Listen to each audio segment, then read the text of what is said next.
Bismillahirrahmanirrahim. Assalamualaikum warahmatullahi wabarakatuh. Alhamdulillahirabbil alamin. Wassalatu wassalamu ala asyrofil anbiya'i wal mursalin.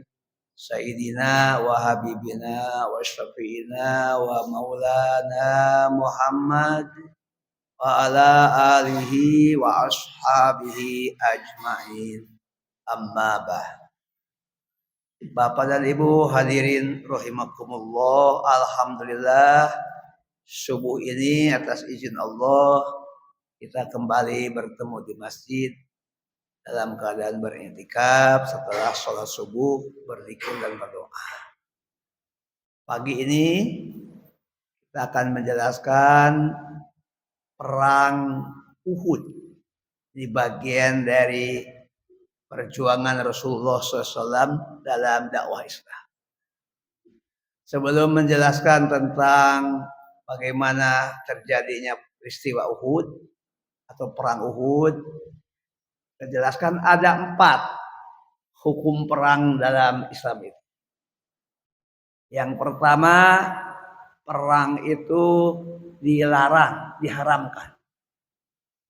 Jadi Nabi tidak boleh perang, hukumnya haram.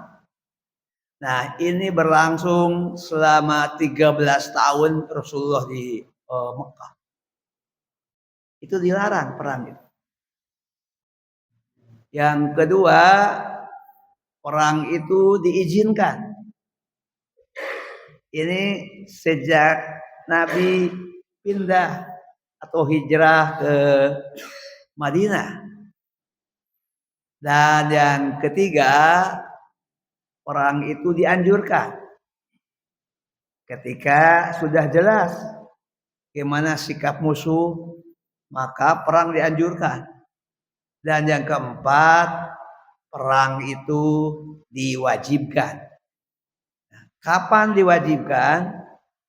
Ketika musuh sudah nyata dan sudah datang bergerak menuju negeri kita,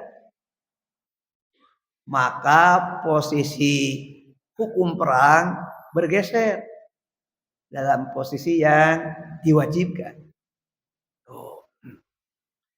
Inilah yang dalam kaidahnya al-hukmu yaduru ma'al illah. Hukum itu tergantung kepada sisi-sisi illah, alasan, kondisi yang dipertimbangkan.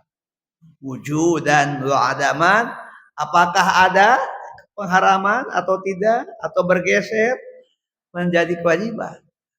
Perang Uhud seperti perang Badar, ini sudah wajib bagi kaum muslimin.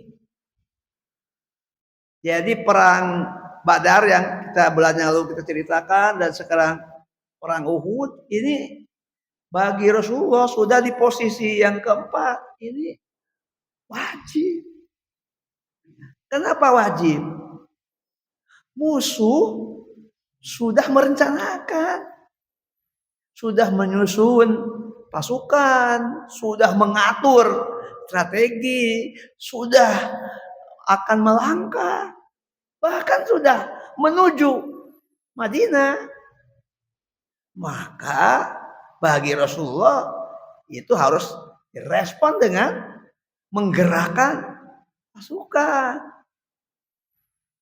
di posisi yang keempat, wajib. Nah, mengapa orang-orang Mekah ingin memerangi Nabi? Nah, sekarang landasannya sejak 13 tahun Nabi berdakwah di Mekah, mereka mengambil 3 sikap.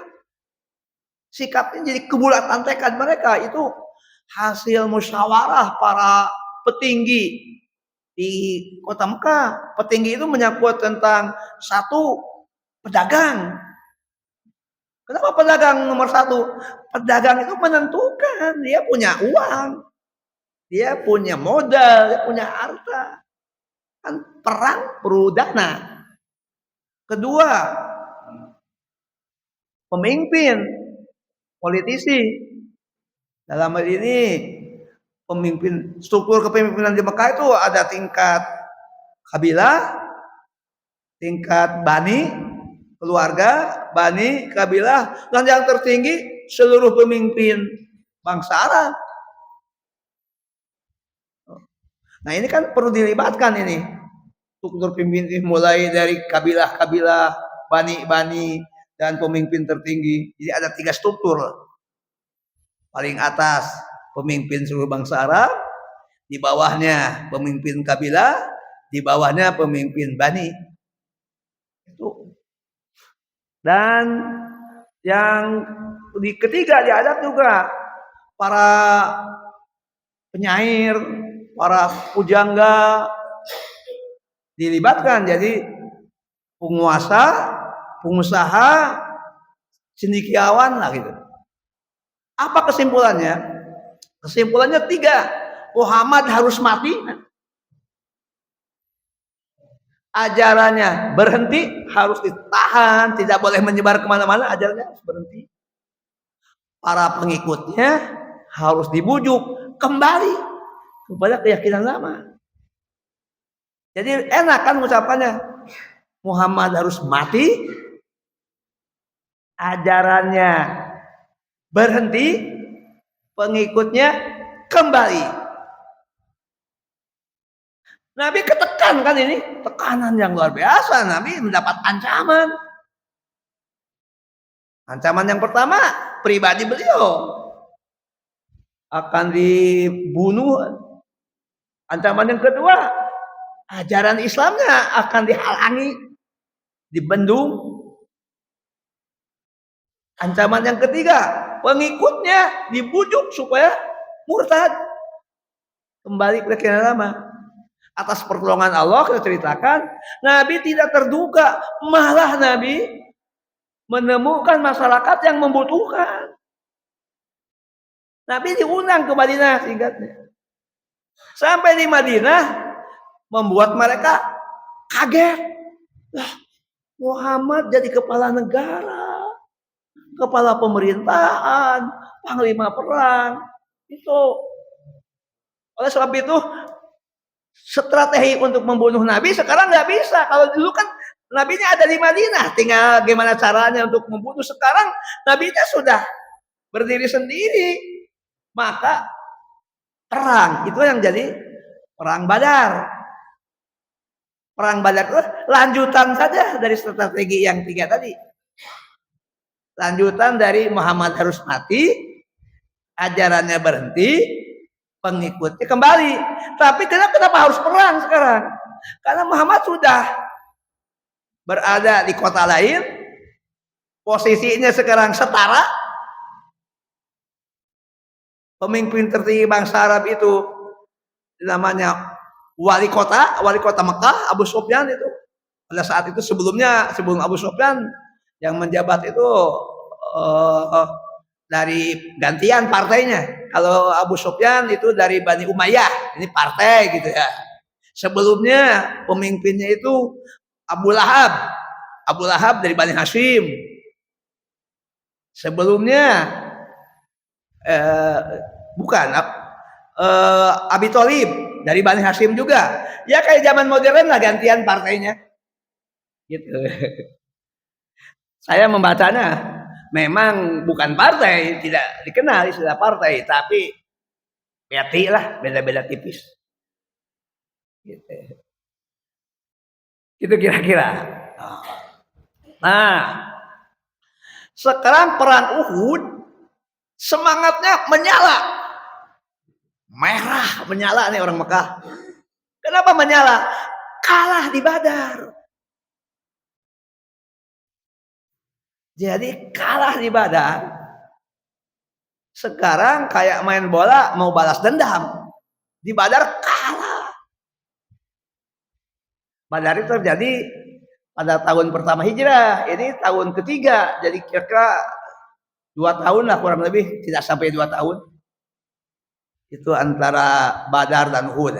Di Uhud itu jadi semangatnya balas dendam. Karena itu heroik.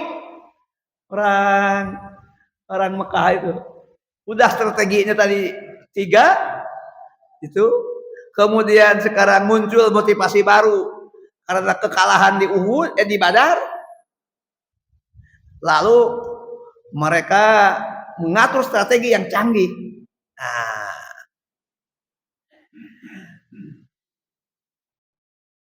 pengaturannya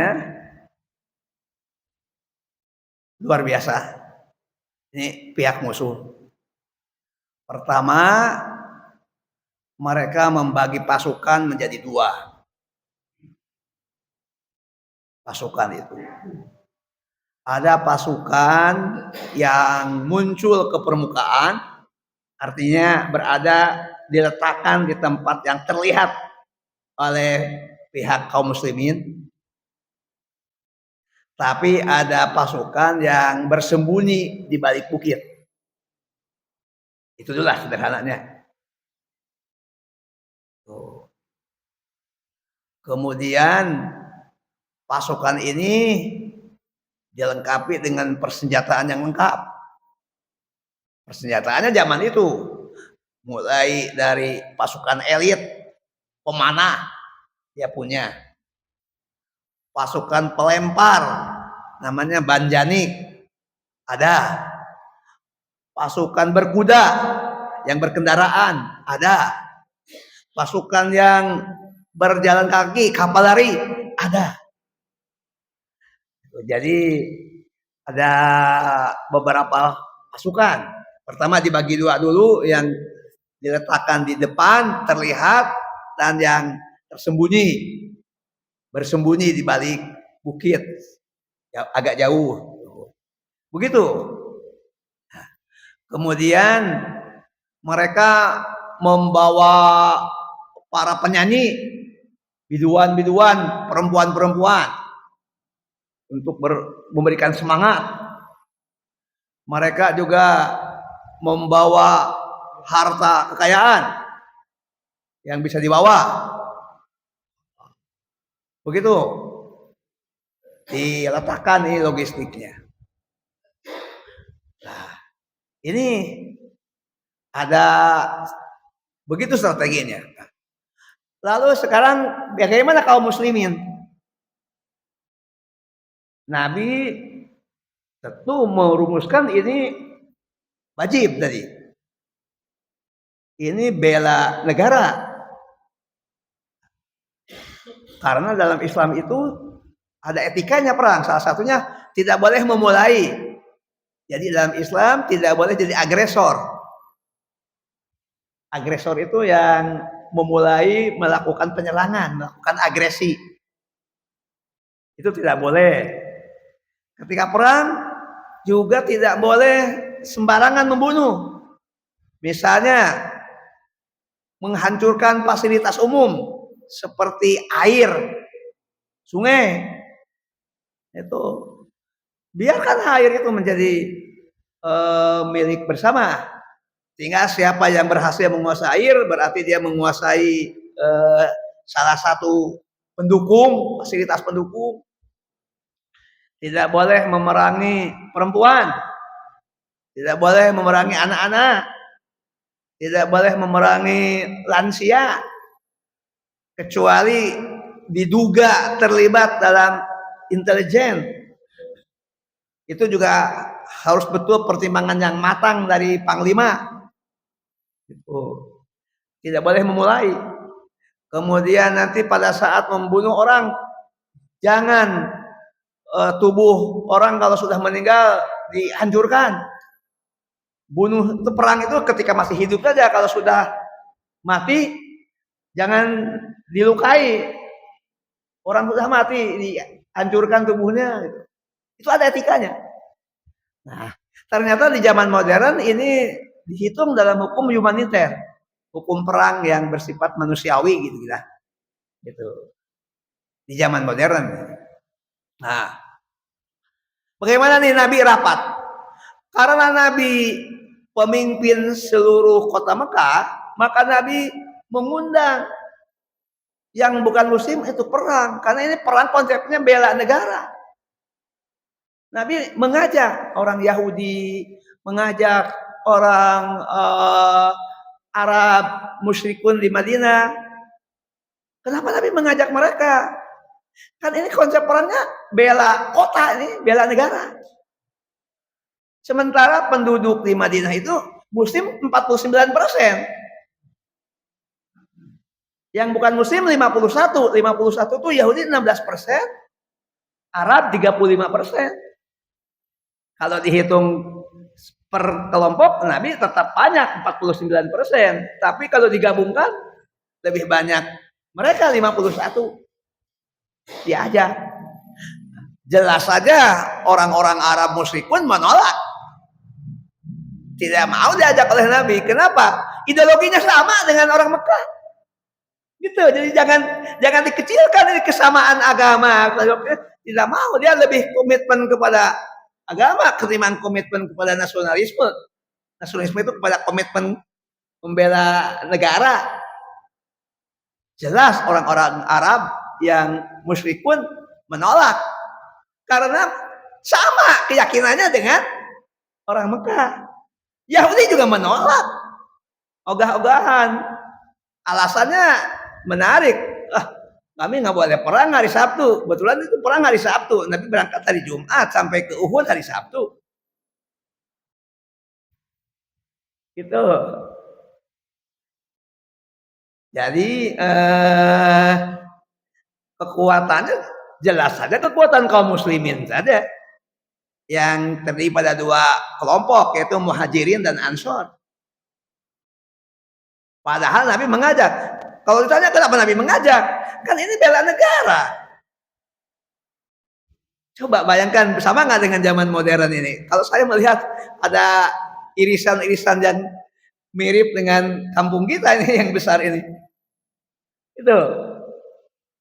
Ya supaya tajam. Nah, pada saat Nabi menyiapkan perang, Nabi rapat di masjid.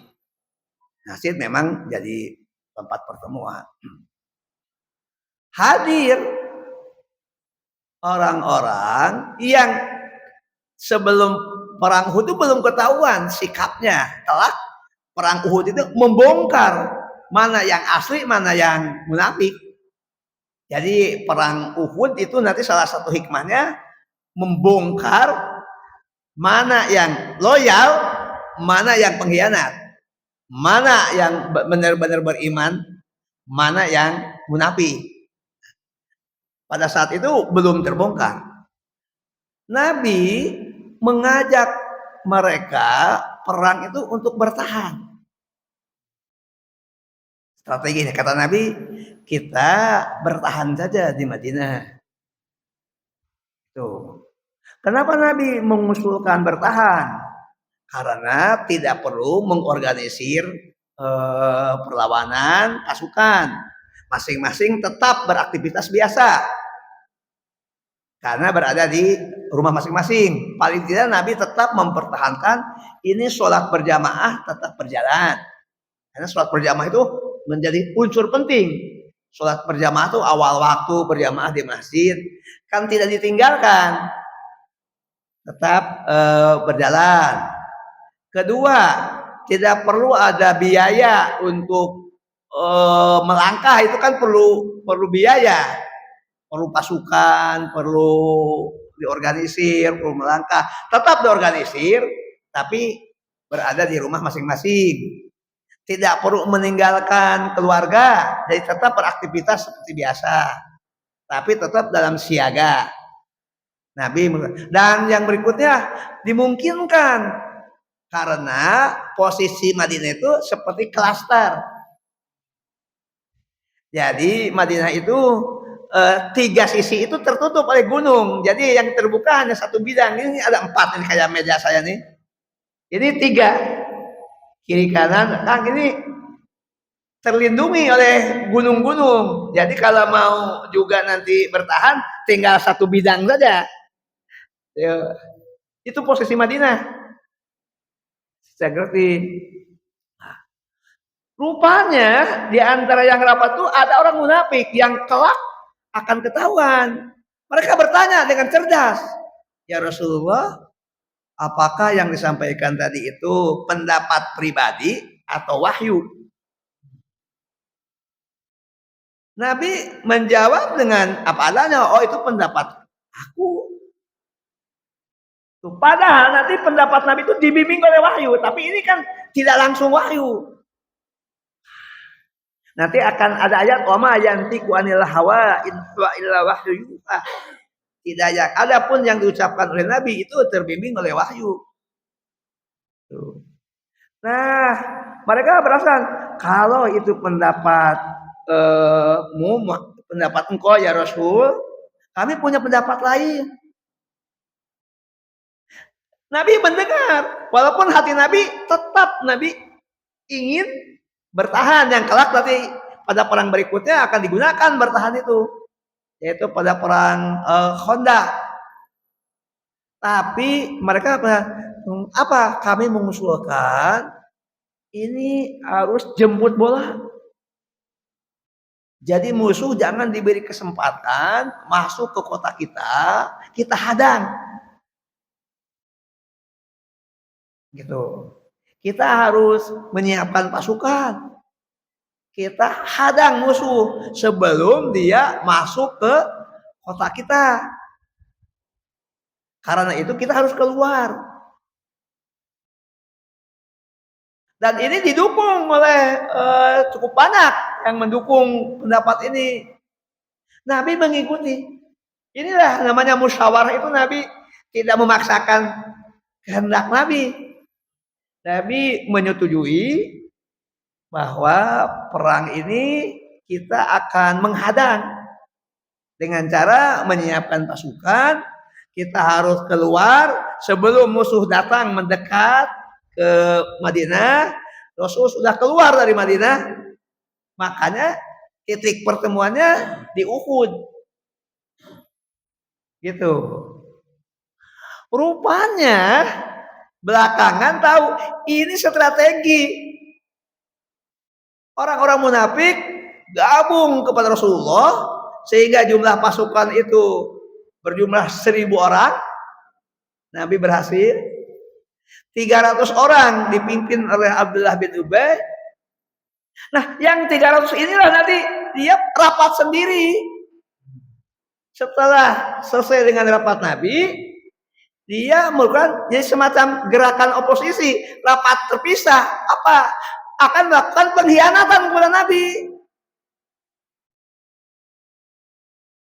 Kalau perangnya di rumah nggak bisa. Tapi karena ini perangnya adalah harus menyongsong, menghadang, keluar bisa. Dia pura-pura berangkat bersama Nabi. Sampai di suatu tempat dia balik arah ke Madinah, tinggalkan. Jadi Nabi ditinggalkan dalam pasukan yang setia kepada Nabi 700 orang. Yang 300 nggak jadi perangnya, balik lagi, namanya tawalla, berpaling dari medan perang. Nah, kalau perangnya seperti ide Nabi nggak bisa, karena sama-sama tinggal di rumah. Ini bisa. Ini satu saja ini kelemahan pertama di Uhud, pasukan pengkhianat. Jumlahnya 30%, 300 orang dari 1.000. Dan pengaruhnya cukup besar, yang 700 terpengaruh.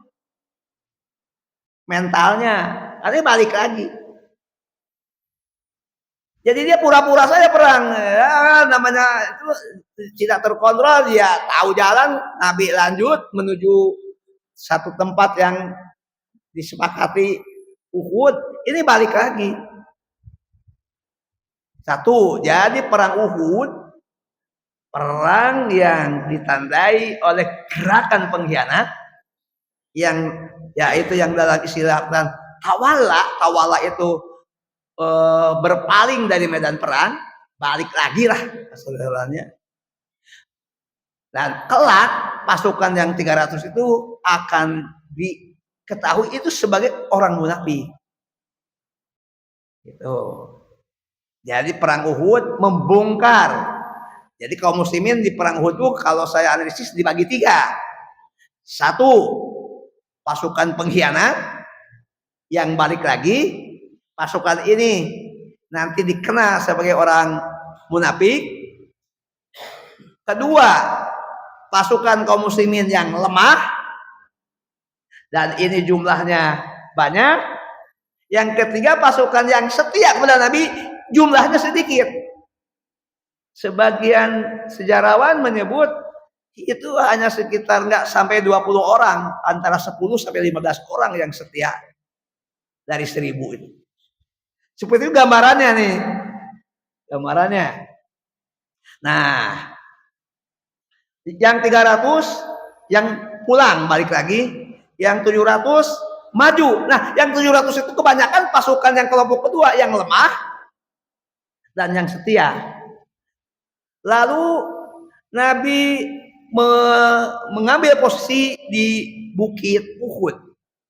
Pada saat umroh kemarin, ya bulan Maret yang lalu, saya menyempatkan naik ke Bukit Uhud. Berdiri di Uhud, sedih banget. Saya kebayang Nabi berikan komando, lalu Nabi ditinggal di situ. Nah, saya kalau pakai laptop mungkin saya gambarnya tayangkan di Bukit Uhud. Nah, Nabi sudah mengatur strategi sangat canggih, panglima perang yang ahli. Pertama, Nabi berada di Bukit Uhud dan Bukit Uhud ini menjadi pusat komando Nabi di situ. Nabi meminta pasukan elit yang dekat dengan Nabi, pasukan pemanah. Pasukan pemanah itu pasukan elit yang berada di dekat panglima. Nabi kan posisinya panglima tertinggi. Kalau panglimanya sendiri Nabi percayakan kepada paman beliau Hamzah bin Abdul Muthalib. Hamzah bin Abdul Muthalib, paman Nabi. Itu Hamzah. Sebetulnya kalau dalam struktur bahasa Sunda Uwa itu. Karena kan ayah Nabi itu bungsu. Ya, Wah Hamzah kalau orang Sukabumi. Pak D nih, Pak D Hamzah. Gitu. Itu pasukan elit. Kemudian Nabi juga meletakkan pasukan pendobrak yang diletakkan di depan. Kemudian Nabi menyiapkan pasukan cadangan. Jadi pasukan dibagi 3.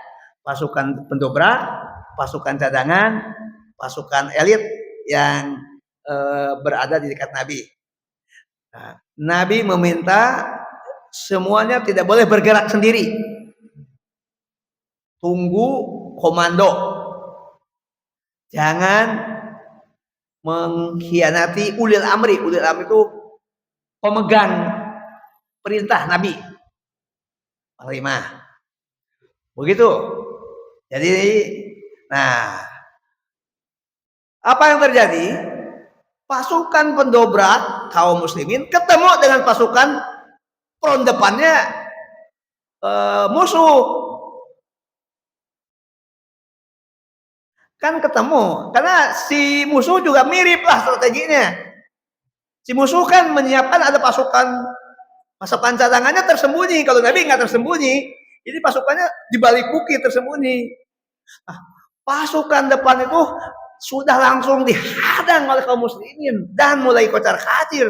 Jadi sebetulnya perang Uhud itu nggak sebetulnya kalah. Kalau saya membaca ulang kembali, karena pasukan depan dengan pasukan depan itu kan berhadapan.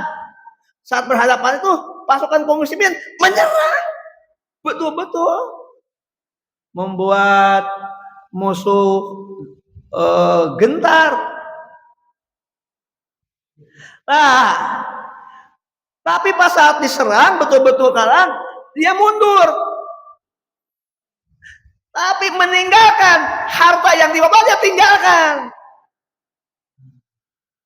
Jadi kaum muslimin sekarang tergoda oleh harta. Gitu. Karena strateginya kan bawa harta, ya kaya. Pasukan ini seakan-akan pergi, padahal dia gabung kepada pasukan yang bersembunyi di belakang. Kan ada pasukan di balik bukit yang tersembunyi. Nah, pasukan front depan Nabi memburu ghanimah. Padahal Nabi sudah mengingatkan, ghanimah itu tidak langsung seperti orang menjarah barang. Kalau loh dapat ghanimah, diambil, dikumpulkan, dibagi secara adil. Ini dilanggar semua. Jadi seakan-akan ghanimah itu pribadi-pribadi, siapa yang dapat, siapa yang cepat, itu yang dapat gitu. Padahal Nabi itu sistemnya.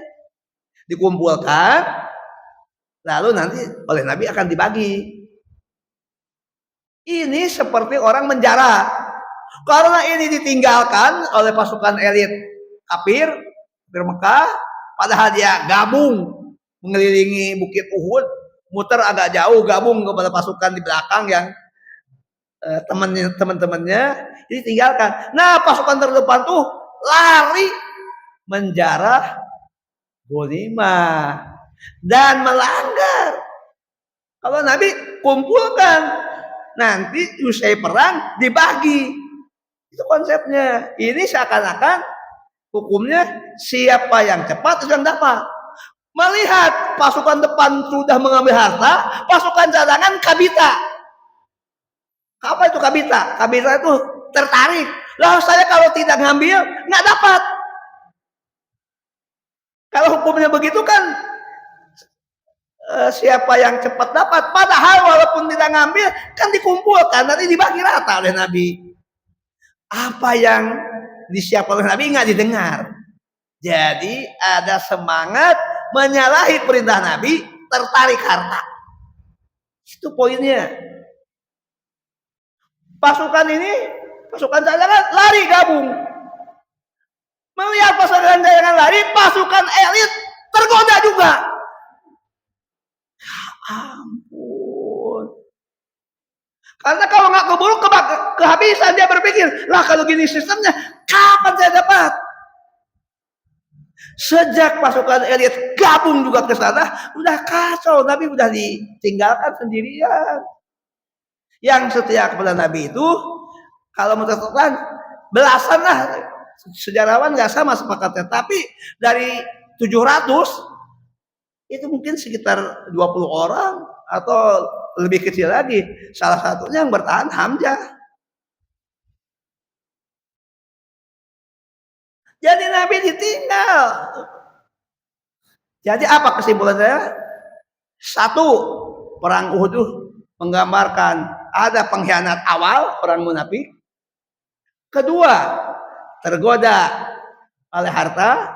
Ketiga, beralih orientasinya jadi memburu harta, tidak mengikuti perintah Nabi, tidak mengikuti arahan Nabi. Maka melihat kondisi seperti Nabi ditinggal, pasukan yang tadi pura-pura kalah itu gabung dengan pasukan masuk langsung ke atas Bukit Uhud, berhadapan dengan Rasulullah Shallallahu Alaihi Wasallam, dan mereka sasaran pertemuannya Nabi. Maka pasukan yang tersisa yang jumlahnya tidak sampai 20 itu menjadi pasukan yang berjibaku membela Nabi. Apa yang terjadi? Nabi juga kena. Nabi berdarah, giginya tanggal lepas. Hamzah berhasil dibunuh oleh seorang hamba sahaya yang bernama Wasi. Setelah Hamzah syahid, lalu dilaporkan kepada istrinya wali kota Hindun, dan itu langsung dianiaya, diambil dalamannya, dimakan. Maka Nabi sakit hati banget pada Wasi. Kalau Wasi itu akan masuk Islam di Petungka, akan menebus dosa. Sekarang Wasi itu pasukan elit yang dibayar oleh konglomerat Makkah. Ini semuanya berbayar, nggak ada yang gratis di perang Uhud. Itu pasukan lawan itu semuanya berbayar. termasuk Wasi dibayar mahal karena berhasil membunuh orang kedua lah, Hamzah. Orang pertamanya Nabi Sallallahu Alaihi Wasallam. Jadi target mereka Muhammad harus mati hampir terlaksana kan. Mereka targetnya Muhammad harus mati, ajarannya berhenti, pasukannya kembali. Begitu Nabi sudah tidak lagi bisa garis komando jadi error, suasana menjadi kacau. Kondisi inilah yang kemudian dikabarkan tuh ini kalau zaman sekarang hoak Muhammad mati, padahal tidak, hanya Nabi terluka karena berlapis orang melindungi Nabi. Tapi yang korban itu Hamzah, orang kedua, karena Hamzah posisinya panglima, kalau Nabi panglima tertinggi. Apa kesimpulan kita dari cerita Uhud? Pertama, memang kalau Nabi sudah mengambil ketetapan untuk melangkah, itu sebetulnya walaupun tidak ada wahyu yang langsung, tapi hati Nabi itu terbimbing oleh wahyu. Coba kalau tidak ikuti pendapat orang banyak, bertahan, kan pengkhianat tidak akan leluasa. Satu. Yang kedua, perang Uhud adalah perang untuk membongkar siapa yang setia, siapa yang berkhianat. Yang berkhianat itu jumlahnya 300 orang, bisa diidentifikasi karena mereka tidak memisahkan diri. Sebelum terjadi Uhud tidak ketahuan siapa-siapa yang munafik. Sekarang ketahuan. Tuh. Yang ketiga, kaum muslimin lebih banyak yang imannya lemah, walaupun sahabat Nabi tergoda oleh harta. Itu. Dan yang keempat, ini betul-betul cobaan dari Allah yang kelak ini titik balik untuk lahirnya kekuatan baru. Nah, nanti kita jadi Uhud nggak sebetulnya tidak ada makna. Makna itu penyadaran untuk melahirkan kekuatan baru. Nanti orang-orang muslimin yang lemah itu oleh dianjurkan untuk tobat, makanya dibahas dalam surat Tobat, At-Taubah, dibahas dalam surat Ali Imran, itu yang bahas dalam surat Al-Baqarah cukup banyak. Yang intinya kaum muslimin harus belajar dari kegagalan untuk meraih sukses yang lebih besar. Saya kira demikian secara singkat. Kita masih punya waktu sampai jam 6 sekitar 20 menit. Mudah-mudahan tergambar. Jadi itulah singkatnya, detail-detailnya sih bisa diceritakan luas, tapi ini saya ceritakan intinya, ceritakan hikmahnya, sehingga kita bisa mengambil pelajaran berharga dari Uhud itu apa. Siapa yang akan memulai? Silahkan. Berikan tanggapan.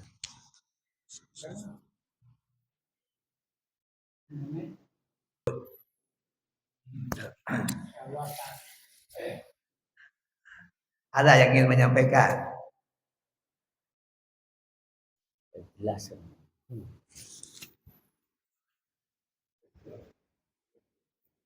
Belum ada.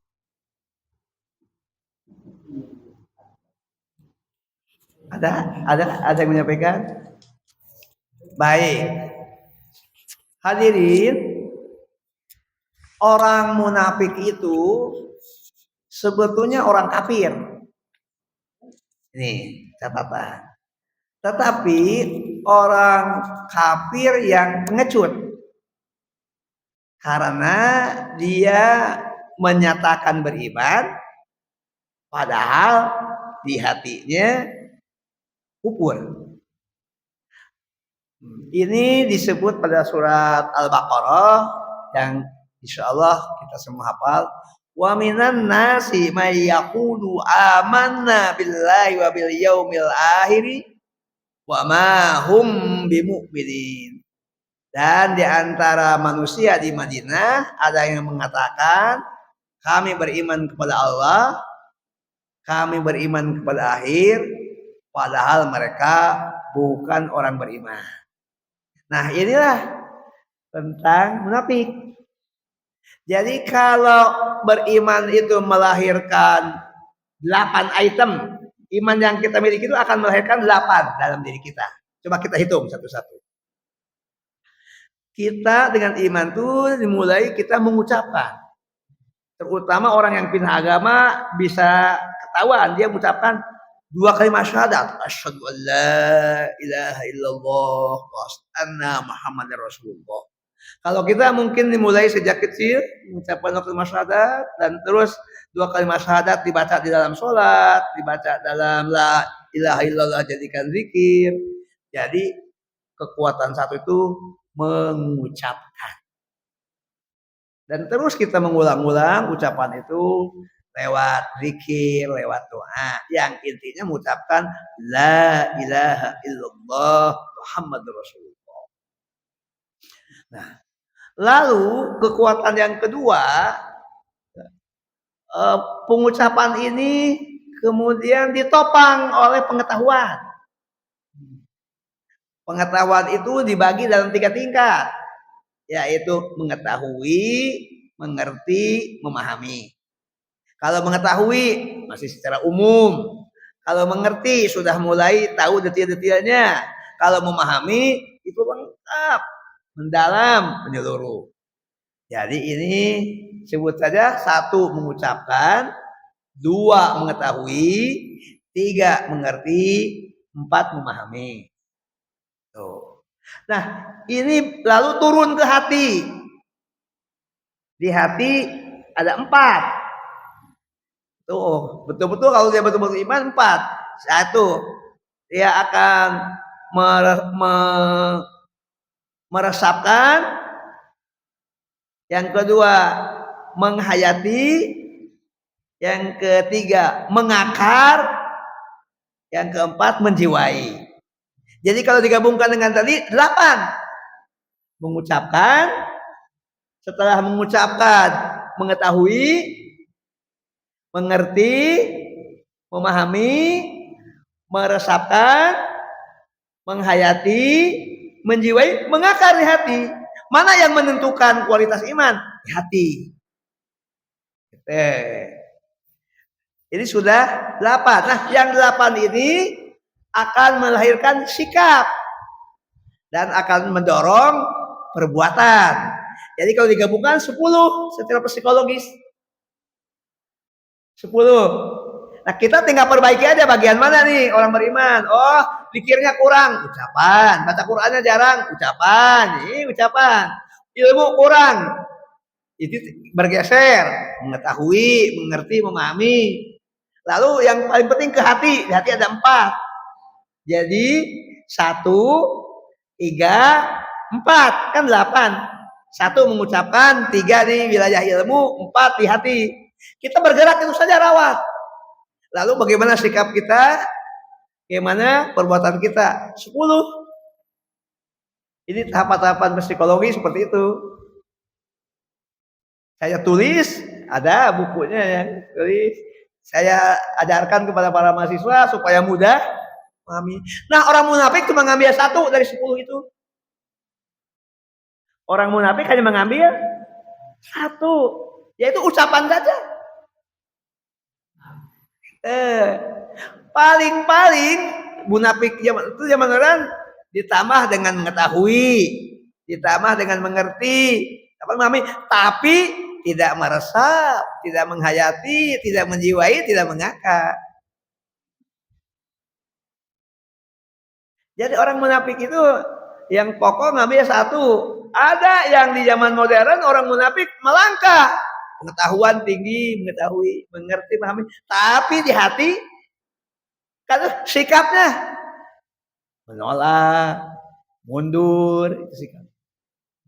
Pura-pura. Begitu kira-kira strukturnya. Jadi kaum muslimin di Uhud itu 300 orang itu di posisi munafik. Sisanya lemah. Tidak patuh kepada arahan dari Rasul itu tergoda oleh ghanimah gitu. Jadi tapi orang munafik langsung terbelah, yang lemah oleh Nabi dimaafkan. Kenapa dimaafkan? Supaya kembali konsolidasi kuat. Jadi pasca Uhud terjadi konsolidasi penguatan gitu supaya tergambar. Itu pasca Uhud nanti kita akan ceritakan perang yang lain, itu terjadi konsolidasi. Mudah-mudahan tergambar seperti itu. Nah, kemunafikan itu dibagi dua. Tuh, di zaman sekarang nih begitu. Ada kemunafikan atau nifak menyangkut masalah keyakinan, inilah yang fundamental karena menyembunyikan kekufuran. Ada yang nifak itu akhlaknya busuk. Mana yang membuat orang itu kemudian kalau mati kekal neraka? Itu kalau kemunafikannya menyangkut masalah inti iman, yaitu akidah. Gimana akhlak? Nabi menyebut ayatul munafiki salah satu. Ciri orang munafik itu 3. Idza hadasa kadzaba. Apabila bicara bohong. Wa idza wa'ada ahlafa. Apabila berjanji sengaja menyalahi. Wa idza tumina, apabila mendapatkan amanah atau kepercayaan, khona, berkhianat. Nah, ini ciri munafik. Kalau ada orang beriman tapi memiliki 3 ciri kemunafikan, itu pasti iman yang lemah. Gitu. Pengaruhnya apa? Tidak bisa memperkuat barisan kaum muslimin. Tapi apakah yang bersangkutan kufur? Enggak, kalau pandangan Ahlus Sunnah wal Jamaah. Hanya imannya posisi merosot, menurun. Kan saya harus menjelaskan dalam pandangan keyakinan aswaja. Gitu. Gitu. Tapi orang ini pasti jadi beban bagi kaum muslimin karena dia omong doang. Gitu. Nah, seperti itu. Gimana nih di zaman kita banyak yang mana kira-kira? Di zaman Nabi aja sahabat itu banyak yang tergoda oleh ghanimah. Masya Allah. Itu kira-kira katanya. Nah, tapi kita nggak bisa menuduh mereka kufur. Kecuali ada bukti-bukti yang meyakinkan kekufurannya. Gitu. Cuma dampaknya kaum muslimin pasti tidak punya ketahanan, tidak punya pertahanan, atau ketahanannya lemah, pertahanannya jebol. Seperti itu gambarannya. Tugas kita gimana? Tugas kita berusaha menjadi muslim yang 10 item tadi itu kita terus rawat supaya kita menjadi muslim yang lebih kuat. Haqqatu qatih, kan bertakwa yang sebenarnya. Itu dalam rangka 10 item tadi masing-masing terisi dengan sebaik-baiknya. Begitu kira-kira penjelasannya. Atau perang nggak bisa. Oh, perang itu radikal. Tunggu, perang dalam Islam itu penting karena perang itu mekanisme untuk bertahan, untuk bela diri, untuk bela agama. Kalau tidak ada perang, ya tidak ada pertahanan, jebol banget. Sekarang sudah tergambar, silahkan kalau masih ada. Baik Bapak, silahkan.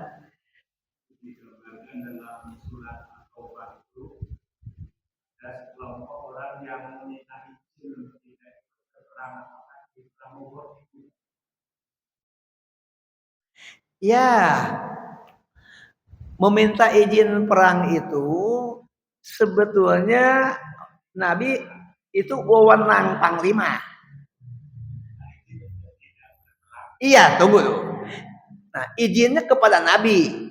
Kenapa harus izin kepada Nabi? Karena Nabi itu panglima. Posisi Nabi dulu saya jelaskan latar belakang Nabi itu seorang di Madinah itu 5 Nabi itu.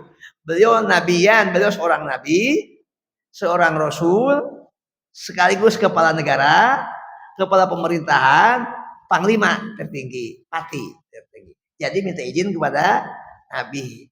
Aneh minta izin tuh. Yang mampu minta izin tidak ikut perang. Malah yang lemah nggak punya senjata daftar berbondong-bondong ingin ikut perang. Gitu. Nah, tentu saja Nabi dibimbing oleh Allah jangan mengizinkan kepada orang yang sebetulnya dia sehat, kuat, perlengkapan perang punya, modal uang punya untuk membeli. Apa sih perlengkapan perang yang dibutuhkan? Paling tidak punya kendaraan, punya kuda, punya pedang. Malah ini yang mampu minta izin, alasannya dibuat-buat. Inilah ciri yang lemah atau munafik. Tapi kalau munafik sudah dibongkar, mungkin kategori yang lemah. Perang Uhud kan belum baru-baru proses untuk membongkar kategori munafik. Nabi dibimbing untuk tidak mengizinkan perangan. Nah, di dalam perang Badar, saya cerita ada sahabat namanya Ukasah. Ini cerita Ukasah. Ukasah itu tidak punya kendaraan. Kendaraan itu kan banyak kuda. Kendaraannya itu kuda pilihan. Namanya Al-Hail Al-Musawwamah, kuda pilihan. Dia nggak punya. Unta untuk bawa logistik nggak punya. Keledai, kuda kecil nggak punya. Kata Nabi, ya ampun, tapi dia semangat ikuti perang. Kata Nabi, ayo masuk, didaftar, diajak ini. Itu, tapi bagaimana? Pedang nggak punya, bisa menggunakan enggak? Kata Nabi, pegang nih. Dia pegang pelepah kurma. Potong aja kurma yang mesti pegang sama kamu. Lari-lari di medan pegang pelepah kurma, tapi musuh melihatnya pegang pedang. Karena di Badar itu pertolongan Allah luar biasa. Jadi Ukasah ini perang, realnya itu dia bawa pelepah kurma lari-lari. Tapi musuh takut sama Ukasah. Musuh melihatnya Ukasah ini membawa pedang terunus. Padahal bukan pedang. Pelepah kurma dia nggak punya apa-apa. Itu ditolong. Karena itu nanti di zaman modern muncul doa Ukasah. Saya dulu mengira doa Ukasah itu doa Ukasah, bukan. Doanya disusun oleh para ulama, terutama ulama tasawuf, tapi tabaruk mengambil nama seperti Ukasah. Orang lemah, nggak punya ilmu, nggak punya senjata, nggak punya apa, tapi semangat ingin membela Islam, gitu. Seperti Ukasah. Maka muncullah doa Ukasah. Gitu. Nah, yang seperti ini malah berbondong-bondong minta izin untuk perang. Kebalikan, yang mampu, yang bersedia malah mau izin untuk istazana itu, izin, Nabi saya tidak ikut perang, istri saya sakit, gitu. Karena Utsman bin Affan diizinkan oleh Nabi tidak ikut perang Badar. Dan istrinya Utsman bin Affan putri Nabi yang sakit. Nah, ada yang diizinkan kayak bocah mahasiswa lah, gayanya kayak gitu. Saya tahu pura-pura giliran UTS nggak ikut, was diam-diam, nanti giliran tidak lulus memainkan perasaan kemanusiaan dosen supaya dikasih ngulang, supaya nilai ditambah tugas, kayak gitu gayanya. Saya sudah pengalaman menghadapi mahasiswa kayak gini. Tidak, oke, kamu sudah tidak lulus, nanti aja ulang lewat prosedur yang benar, gitu. supaya belajar. Gitu Pak kira-kira gambarannya. Tuh. Ada model ukasa nih yang fenomenal, model ukasa makanya dijadikan nama doa. Dulu saya mengira oh itu doa di bahasa ukasa, bukan. Itu hanya mengambil nama doa ini, tabaruk namanya. Tabaruk itu kalau bahasa Sunda ngalap berkah.